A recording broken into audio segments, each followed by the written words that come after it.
Bismillahirrahmanirrahim. Assalamualaikum warahmatullahi wabarakatuh. Baru-baru ini jagat media sosial dipikirkan kembali atau ramai di media sosial kasus pembulian di pondok pesantren, bahkan menelan korban jiwa. Dan ini bukan kali pertamanya, mungkin sudah ada beberapa kasus yang serupa sehingga menelan korban jiwa. Sangat disayangkan. Nah, di sini saya akan menanggapi dari dua sudut pandang. Yang pertama, sisi baik dan sisi tidak baiknya. Yang saya ingin tanggapi yang pertama, sisi baik. Sisi baik dalam hal ini, kasus tersebut adalah bagi korbannya. Maka mungkin secara dipandang dengan kacamata dunia, maka dia rugi karena sampai meninggal dunia. Tapi kalau sudut pandang atau perspektif agama, syariat, maka dia orang yang diuntungkan. Hal ini ditopang oleh hadis Rasulullah Shallallahu Alaihi Wasallam.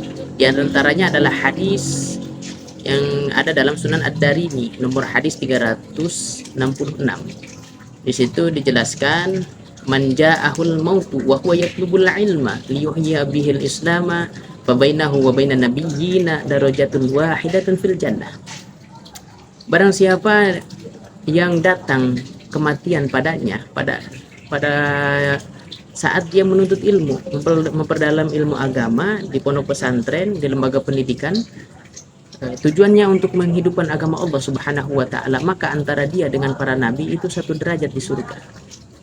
Hadis yang lain diriwayatkan oleh Imam At-Tabarani dengan redaksi yang berbeda tapi substansinya sama. Bagaimana kata Rasulullah Sallallahu Alaihi Wasallam, man jaa ajaluhu wa huwa yatlubul ilma laqiyallaha lam yakun bainahu wa bainan nabiyyina illa darajatun nubuwah. Barang siapa yang datang ajalnya pada saat dia mempelajari ilmu agama, maka dia akan berjumpa dengan Allah Subhanahu wa Ta'ala. Tidaklah antara dia dengan para nabi terkecuali sama derajatnya adalah derajat nubuah, artinya mati dalam keadaan syahid. Maka menurut ulama dari dua hadis ini maknanya adalah wa ma'na syahadah lahum annahum ahya'u inda rabbihim yurzakun.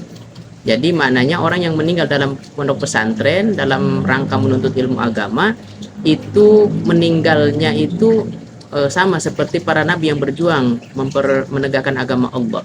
Jadi pandangan kita meninggal tapi di sisi Allah Subhanahu wa Ta'ala hidup dan mereka diberi rezeki oleh Allah Subhanahu wa Ta'ala. Itu sisi baiknya. Yang kedua, sisi tidak baiknya adalah diantaranya dengan kasus adanya pembulian di pondok pesantren bahkan sampai memakan korban jiwa. Ini akan membuat trauma bagi masyarakat, bagi orang tua untuk menitipkan anaknya, putra putrinya di lembaga pendidikan pondok pesantren. Karena ada kasus-kasus tersebut, ada pembulian sampai memakan korban jiwa. Oleh karena itu, dalam hal ini pondok pesantren yang bersangkutan harus bertindak tegas akan kasus ini. Kalau tindakannya tidak tegas, maka ini akan membuat citra pesantren itu cacat.